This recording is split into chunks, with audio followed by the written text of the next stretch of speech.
তোমাদের একটা গল্প শোনাই। তুমি প্রেম করো না? কেন করবো না? তুমি করো করে ভাই সাবাস। তুমি তো আগে মারা খাওয়া তুমি। এখন কথা হচ্ছে যে প্রেম করাটা হচ্ছে যে আসলে ঠিক না। কেন ঠিক না জানো? সে হচ্ছে একটা গল্প শোনাই তোমাদের।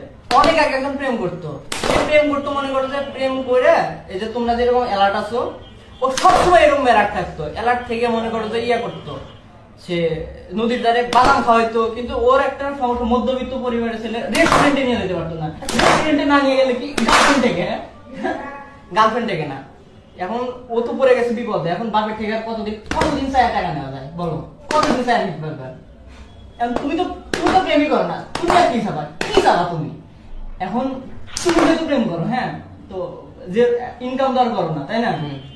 ইনকাম তো করো না। এখন বাপের থেকে হইতেছে নেওয়া লাগে। এখন বাপের থেকে নিয়ে তো এত হাজার হাজার টাকা রেস্টুরেন্টে খরচ করা যায় না। তো এই যে অ্যালার্ট থাকতেছো, এখন কাহিনী হইতেছে যদি তুমি মানে গার্লফ্রেন্ড ছেড়ে যদি তুমি চাকরি করবে যাও, তাহলে গার্লফ্রেন্ড একা একা থাকবো। কার সাথে না কার সাথে টেম্পো চালাবে তুমি জানবা না? জানবো না, বলাই যাবে না। কাছে থাকলে তাও দেখা যায়, ওর কাছে নাই, এখন দেখতে তো পারবে না।